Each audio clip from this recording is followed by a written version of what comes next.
Esta es la lesión de pelvis. Como hemos hecho en la anterior, una pequeña introducción, vamos a hacerlo acá también.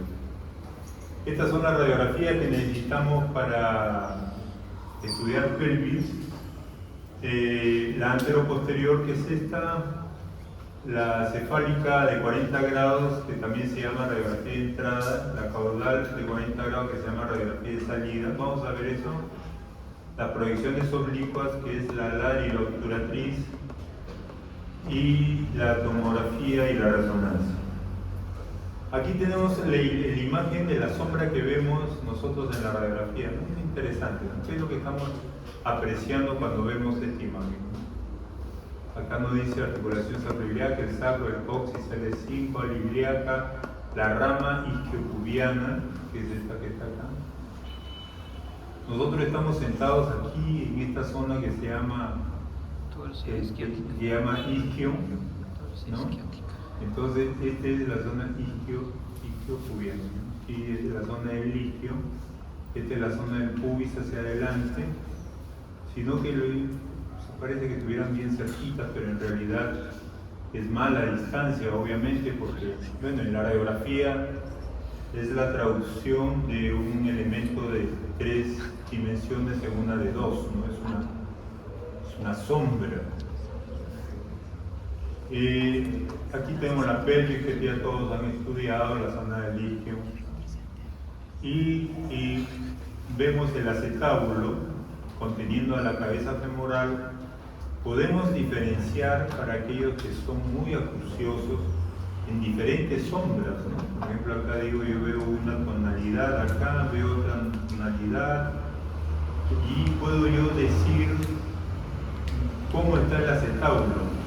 Pero el acetábulo no está solamente en esta posición, si estoy hablando de mi acetábulo del lado derecho, sino que está un poquito mirando hacia adelante, y seguramente ya los profesores de práctica en algún momento le van a decir cuánto de anteversión tiene el acetábulo, cómo está dispuesto el acetábulo, porque es casi como una semiesfera, ¿no? Es una semiesfera que está más o menos a 45 grados en lateral, pero nos está mirando. ¿Cómo era para aprender esto? Acá, ¿no? Ya. Y nos está mirando el acetábulo, o sea, si yo estoy mirándolos a ustedes, mi acetábulo no está mirando hacia el costado, sino está ahí mirando un poquito hacia adelante, ¿no?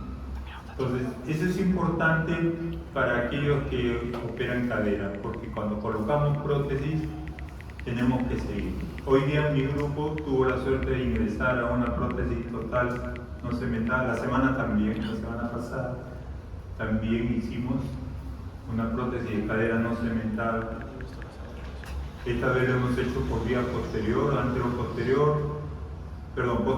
posterolateral, y el anterior fue por anterolateral. Y vemos los componentes, probablemente vamos a ver un poquito más en el futuro. Pero si nosotros nos acostumbramos a ver estas imágenes normales, tenemos que ver qué cosa le pasa a esta imagen, ¿no? Está luxado, ¿no? Se hace luxado, y hay una espícula aquí que parece de gallo, como mi apellido. Pero es la fractura que se ha roto de la pared posterior, ¿no? La pared posterior se ha roto, se ha ido arriba, por eso es que la cabeza se luxa, ¿no? Si no sería competente, si no sería una luxación pura, ¿no? Vería yo la luxación afuera. Pero acá no veo que toda la cabeza haya salido, sino la veo como que parte de la cabeza aún está contenida, ¿no? Entonces, esta es una fractura de acetábulo, que la vamos a ver después, porque vamos a hablar hoy día de fracturas de pelvis y fracturas de acetábulo. Bien, esta es la imagen de entrada, se llama de entrada. ¿Qué nos permite ver? Nos permite ver todo el anillo pélvico. Ojo que eso algunas veces ha sido pregunta de examen, ¿no? Y acá está muy claro, ¿no? Miren la imagen, nos permite ver todo el anillo pélvico. Y en cambio en la de salida también llamada outlet, la otra se llama inlet, también de entrada. Miren el foco cómo está dirigido, ¿no? En primer lugar. El foco acá está dirigido de la parte de la cabeza hacia los pies, en 40 grados. Y acá el foco está dirigido de los pies hacia la pelvis, también en 40 grados. Me da una imagen como de murciélago, ¿no? Ustedes ven aquí, acá están los ojos, de las orejas del murciélago. ¿Y qué me permite ver? Me permite ver las articulaciones sacroiliacas, importantes en la valoración de la pelvis. No solo en el anillo pélvico, acá también puedo ver las sacroiliacas vistas de arriba. Acá las veo vistas de frente, las sacroiliacas, ¿no? Entonces, eso es lo que nos permite ver esta radiografía, y estas son la radiografía larga. Dice, doctor, ¿por qué le llaman alar? Porque se ve todo el ala ilíaco, miren, todo el ala se ve, ¿no? Todo este ancho es el ala ilíaca. O sea, las pelvis más o menos están así, ¿no? Los ilíacos, pero si yo me echo hacia un costado, voy a ver todo el ala, ¿no? O sea, si me echo al otro lado, voy a ver toda esta ala de aquí. Entonces, esta radiografía se hace con 45 grados. Con 45 grados teniendo el foco en la lesión. Y la otra se hace levantando a 45 grados, pero tomando la misma cadera. Entonces no estoy viendo el otro ala, lo que me interesa es ver la misma cadera. ¿Y qué veo? Veo el agujero obturatriz todo completo. Por eso es que se llama obturatriz. Entonces, ¿qué me permite ver aquí? Acá veo toda la cabeza de extensión y veo también todo el borde anterior del cótilo, ¿no? Y en el otro lado veo todo el borde posterior del cótilo, como dice acá. Entonces, eso es lo que tengo que recordar. Cuando no existían las tomografías, esto nos permitía hacer diagnóstico de las fracturas de la columna posterior y las fracturas de la columna anterior, que vamos a ver ahorita a qué se refiere eso. Bien, aquí tenemos los recordarios de la anatomía. Acuérdense que la pelvis está formada por dos ilíacos y el sacro. Tienen unas articulaciones casi verticales, ¿no? ¿Cómo es que soporta toda la estructura del cuerpo, ¿no? Los órganos del tórax que presionan hacia abajo, los órganos del abdomen que también presionan hacia abajo, por los grandes ligamentos que tiene tanto en la parte anterior, la sínfisis, como en la parte posterior. Tiene ligamentos sacroiliacos anteriores, que serían estos, y los poderosos ligamentos sacroiliacos posteriores, que parecen el golden, este puente tan grande que hay en Estados Unidos, y ustedes ven en los congresos que ponen acá un puente parecido. Seguramente ahorita el video va a aparecer un puente por ahí. Gracias a estos ligamentos se mantienen. Pero si yo veo el ilíaco por sí solo, tengo uno que es columna anterior y tengo la columna posterior. Y el acetábulo lo tengo en medio. O sea, es como si estuviera dentro de una Y invertida, con dos columnas poderosas que lo mantienen. Entonces, cuando ocurre una fractura de acetábulo, debe estar involucrada una fuerza muy importante, ¿no? No es cualquier elemento, es un elemento sumamente duro. Y yo comparo el acetábulo con un dado. Entonces tiene 6 lados. Es una esfera en realidad, pero lo comparo como si fuera un dado. Si yo tengo un dado, la parte anterior de este dado está vacío, porque por ahí entra la cabeza femoral. La parte superior se llama techo. Y la parte que está, según ustedes, más al fondo, se llama fondo. y tengo dos paredes, una pared que se llama posterior y una pared que está hacia adelante que se llama anterior. Y me falta el inferior. ¿Qué hay ahí en el inferior? No hay hueso, pero hay un ligamento que se llama ligamento transverso. Entonces ahí tengo los 6 lados del acetábulo. Importante acá reconocer que hay arterias que dan nutrición a toda esta zona y que la arteria femoral viene, la circunfleja, nace de la femoral y rodea el cuello femoral y da circulación a la cabeza femoral. Y aunque la clase no es de esto, acuérdense que cuando hay una fractura del cuello hay una necrosis vascular debido a esta situación, ¿no? Bueno, aquí tenemos algunas de las líneas que podemos identificar en una radiografía. Acá me dice, esto es una radiografía anteroposterior, la línea iliopectinia, que vendría a ser esta, la línea ilioisquiática, o sea, se va hacia el isquio, es esta, la lágrima, que muchas veces a ustedes de repente ahora en que llegan traumatología que parecen imágenes en lágrima, que son estas imágenes que están aquí, ¿no? Y de, pucha, que la verdad que los traumatólogos son bastante, ¿qué pudiéramos poner el término? Imaginativos, ¿no? Para ver que ahí hay una lágrima. Pero cuando ustedes ven una radiografía, si ven, parece una lágrima. Cuando vean la radiografía, doctor, ¿me podrá enseñar usted dónde queda la imagen en lágrima? Mostrarte. Indica el fondo del acetábulo, o sea, es importante porque yo sé hasta ahí llega el acetábulo, o sea, no son líneas por altura.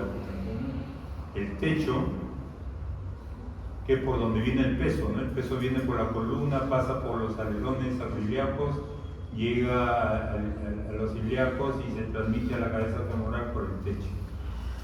El labio anterior, que vendría a ser este, como identificado. Acá hay varias imágenes. Ustedes ven la cabeza y ven el acetábulo, pero hay varias tonalidades.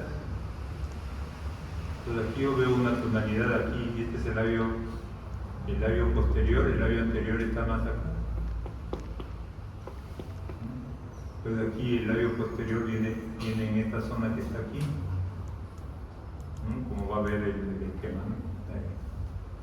Entonces, reconociendo estas situaciones ya podemos entrar a la clase que vamos a ver que se llama lesiones de pelvis, ¿no?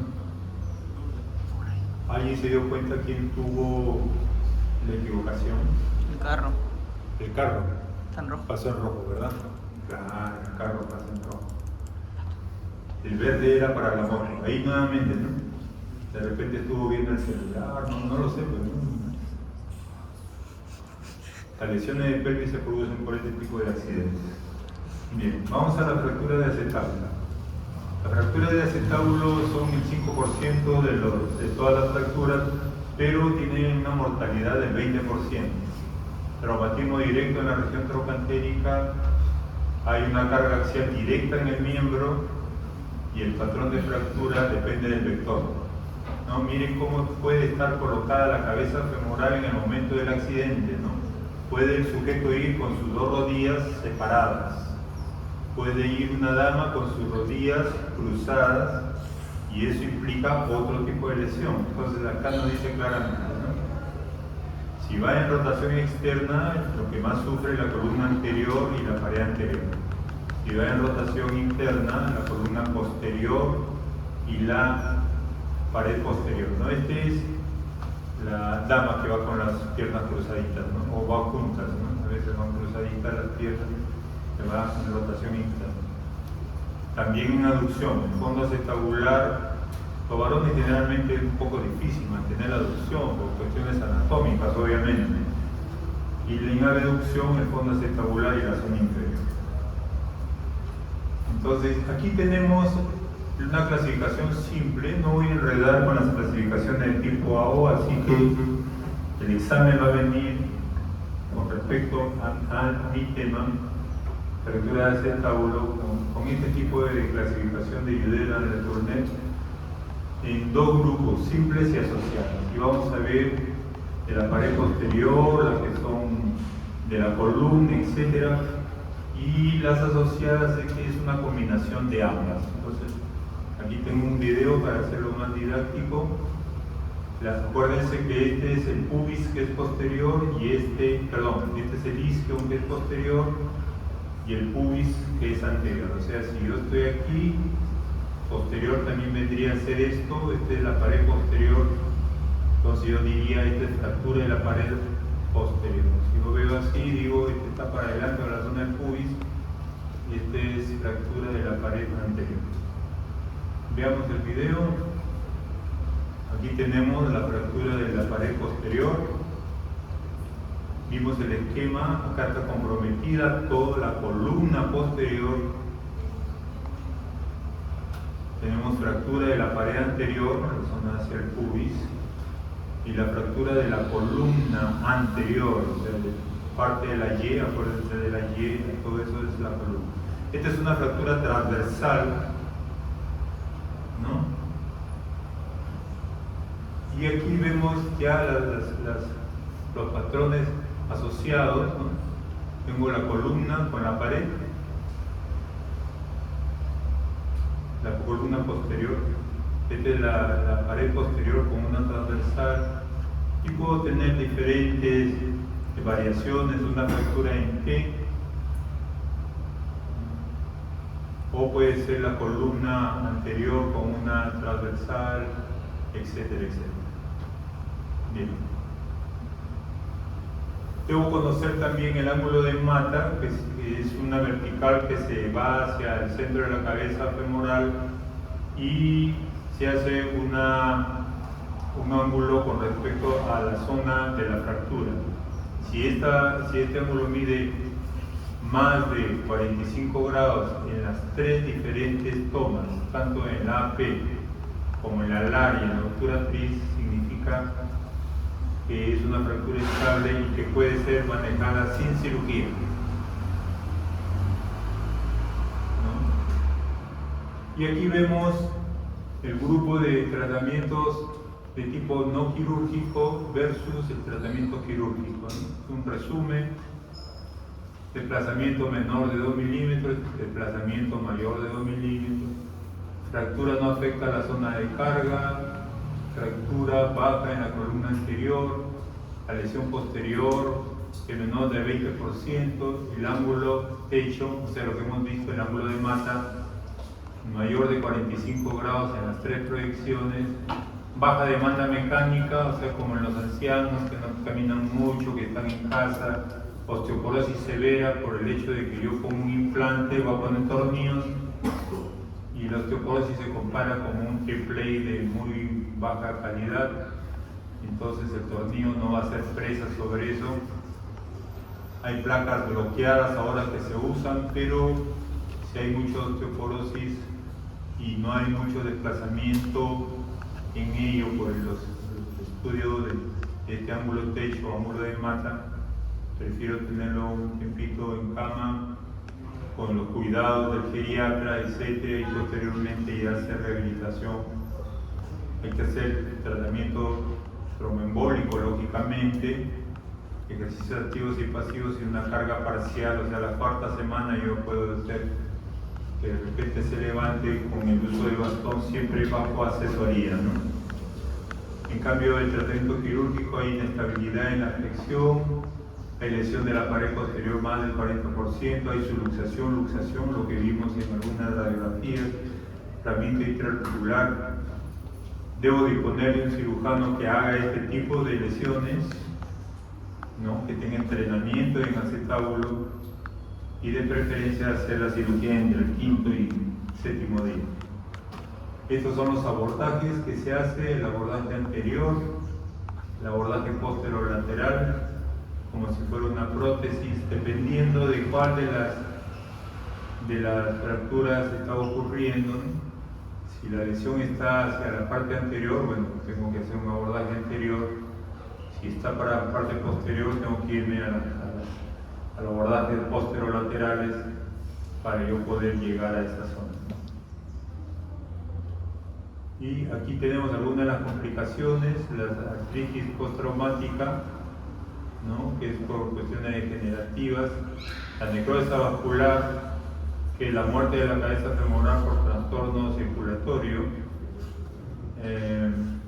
Puedo tener también una miositis osificante, es decir, con alguna frecuencia se puede osificar el glúteo medio o el glúteo menor y producir una anquilosis.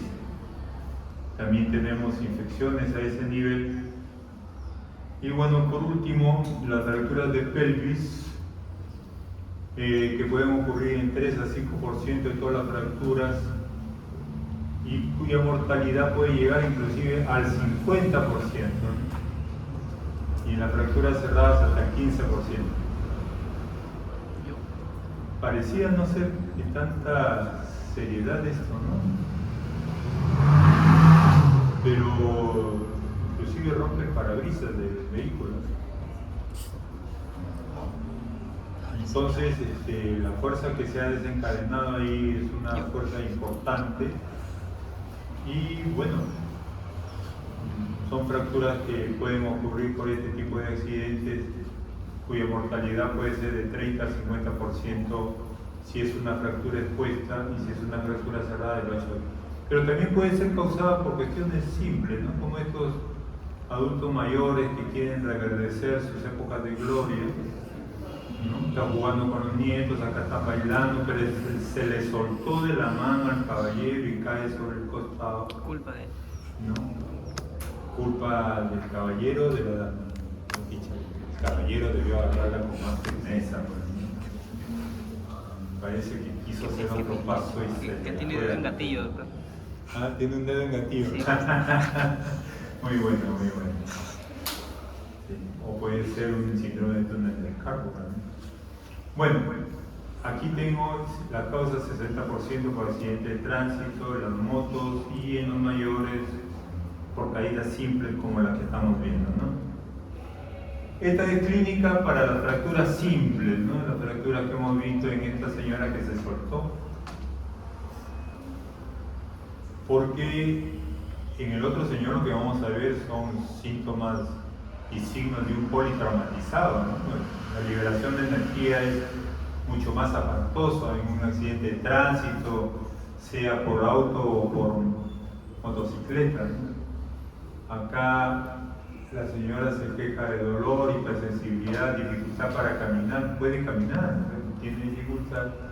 Son estas señoras que caen, la abuelita que se cayó y dice no puedo caminar, uno la ve y tiene equimosis en la zona púbica, y no dice no, esto no es normal, esto se ha fracturado, y vamos a tener que tenerla a la señora, que le pudiéramos decir abuelita de cariño, a la abuelita acostada en su camita por un tiempo, ¿no?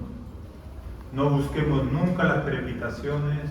Las crepitaciones es cuando uno palpa y siente el roce entre dos huesos, la equimosis evidente, el edema de la pelvis o perineo y la deformidad. En la exploración tenemos, ustedes ya conocen por semiología toda la zona que debemos explorar para tener una idea. Y la radiografía, obviamente. Estas son algunas de las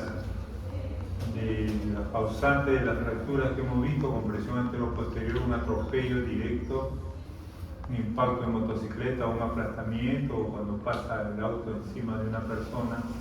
Puede haber también compresión lateral, una colisión, la caída a horcajadas, ¿no? Este señor cae sobre el riel. En algunos casos no es necesario ser obrero, ¿no? Sino que le guste mucho el patín o las patinetas o el skateboard, ¿no? Que les gusta subirse en los muros y a veces caen en esta posición, puede producir este tipo de fracturas que le llamamos fractura de Margame o en alas de mariposa, ¿no? Parece una mariposa lo que está aquí. Se han roto las 4 ramas. No es totalmente quirúrgica, puede a veces ponerse un tornillo, qué sé yo, pero puede curar en tratamiento conservador, ¿no? Caída de altura, caída de horcajadas por cizallamiento. Y esto es importante, la clasificación de Tile en cuanto a las lesiones de pelvis tenemos el tipo A, el tipo B y el tipo D, y es muy fácil de comprenderlo si es que a uno le explica. La de tipo A no hay compromiso del anillo pélvico, o sea, no hay mayor problema en inestabilidad. La de tipo 1, como ven, aquí se ha roto la espina ilíaca anterosuperior. Acá puede haber fractura de una de las ramas, como en la persona mayor que se cayó cuando se soltó del bailarín, o en el señor que estaba en la patineta y pisó y se fue de costado, ¿no? Entonces pueden producir fracturas de este tipo. La fuerza es como si un lado y puede fracturar. No dan lesiones mayores. Puede haber fractura de sacro, que es considerada también como en este grupo. Sin embargo, sabemos que algunas fracturas de sacro son terribles, así que vamos a considerarlas aquellas que no tienen desplazamiento y no hay compromiso de tipo neurológico. Pues bien, en cambio en la de tipo B son estables verticales e inestables rotacionales. ¿Qué significa esto? Les voy a explicar con mis manos, que es una cuestión tan simple y parece bastante compleja aquí aprenderlo, pero si yo pongo a mis manos como la pelvis y adelante está la sínfisis, esta definición que hice, estable vertical, significa de que esta lesión no se desplaza verticalmente. Esto es vertical, de arriba abajo. Entonces, es una lesión que sí tiene inestabilidad rotacional, o sea, puede abrirse. También llamada inestabilidad horizontal. Entonces, son todas las tres lesiones que se va a ver en este tipo B, son lesiones rotacionales, horizontales. La pelvis se puede abrir o se puede aplastar también, pero tiene inestabilidad de tipo rotacional. En cambio, en la C, como se han roto los grandes ligamentos acroiliacos posteriores, puede ocurrir inestabilidad vertical, porque no hay nada que la sujete a la pelvis. No existen estos ligamentos tan robustos que pueden sujetar la pelvis. Entonces, en consecuencia, la pelvis puede ir hacia arriba o puede no cargar peso, ¿no? Y vamos a acapararlo, no puede, porque todos los ligamentos se han roto. Entonces, esta es una fractura ya bastante seria, ¿no? Son lesiones bastante serias. Pero no solamente tiene inestabilidad de tipo vertical, también inestabilidad de tipo rotacional. Entonces, veamos nuevamente el repaso. La de tipo A no tiene compromiso pélvico, del anillo pélvico.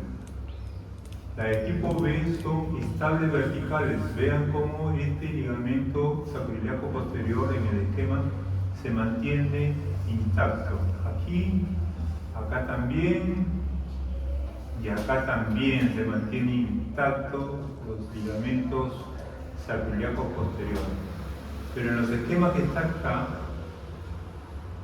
se ve que el ligamento sacroiliaco está roto. Aquí está roto acá y está roto en... Mientras más aumenta el número, más complicada está la cosa.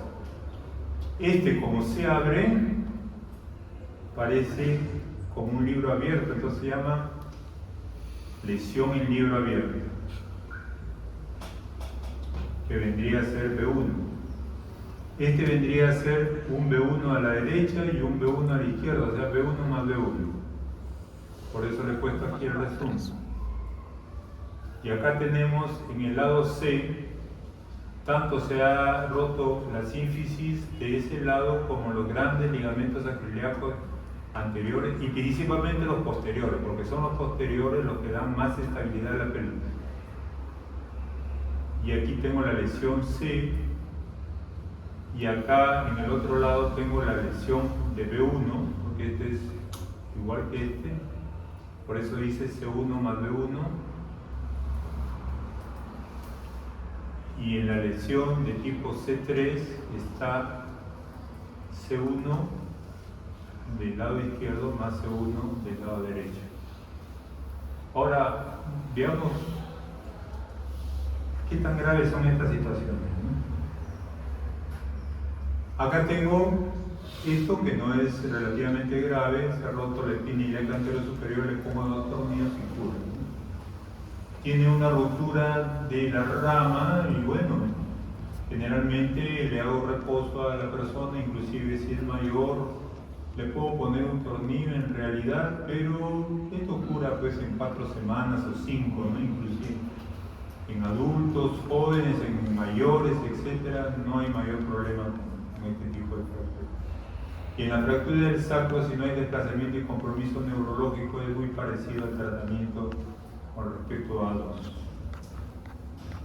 En la fractura de tipo B, lo que ocurre es que tengo 2 lesiones, uno por compresión y otro por apertura, como en el libro abierto, ¿no? Aquí se ha abierto y el tratamiento consistirá en cerrar el libro.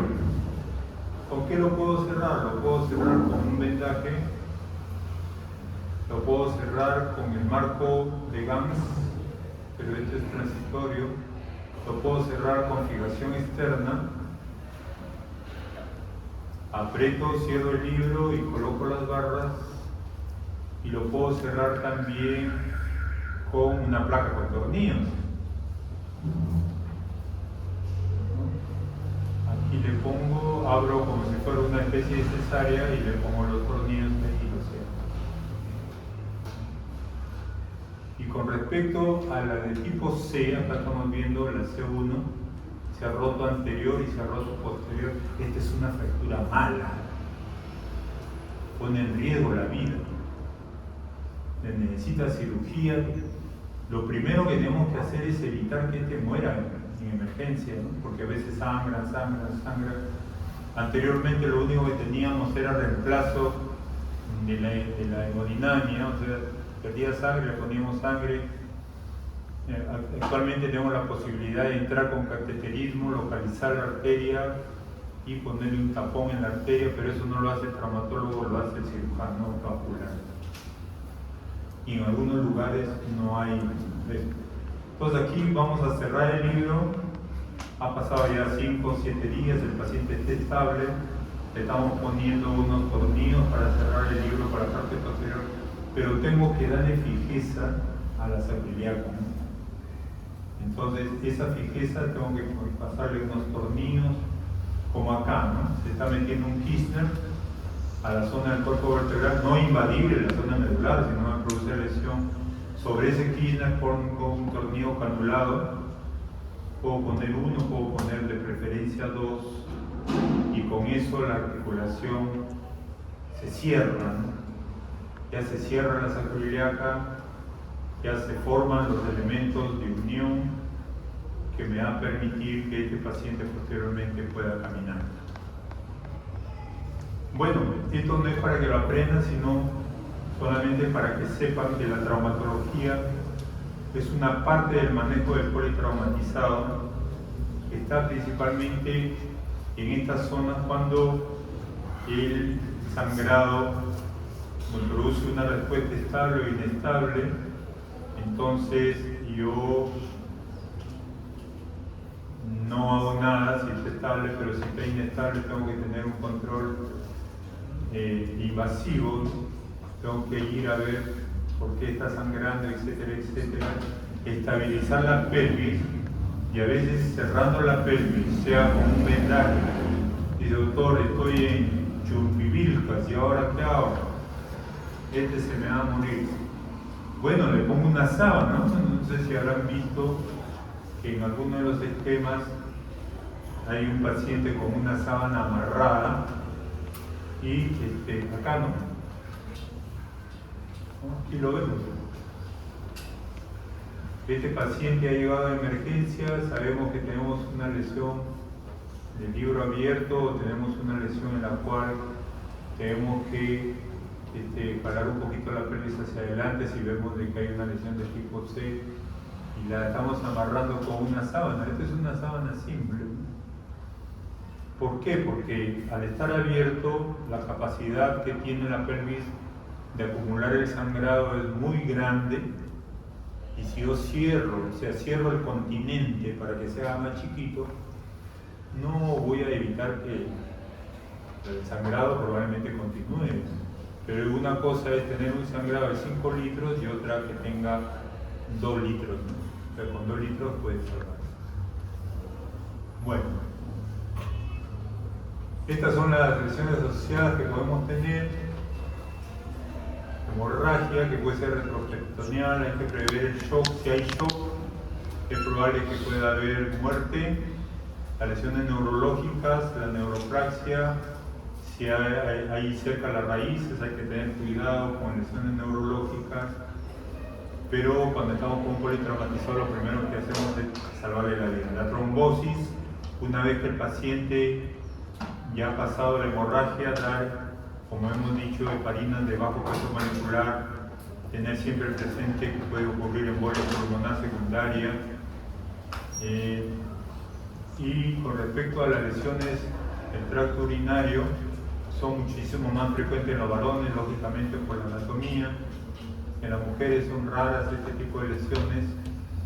Y hay que ver esto, si hay sangre en la punta del pene, es diagnóstico de que hay una lesión de la uretra. Si el sondaje es difícil, no insistir, dejar al especialista.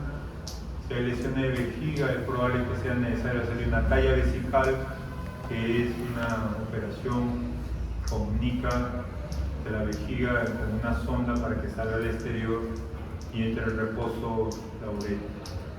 Puede haber disfunción sexual o impotencia. El diagnóstico se hace por medio de la radiología, el TEM, la arteriografía, la cinzografía, uretrografía. El soporte vital es necesario muchas veces en este tipo de lesiones de pelvis tan severas que ponen en riesgo. El manejo es multidisciplinario. En adultos no olvidar que puede haber una mortalidad de 10% en niños, el 5%, pero si hay fractura abierta puede haber 30% de posibilidades, pero si hay hipotensión temprana, hasta un 50% de mortalidad. Muy bien, si tienen alguna pregunta.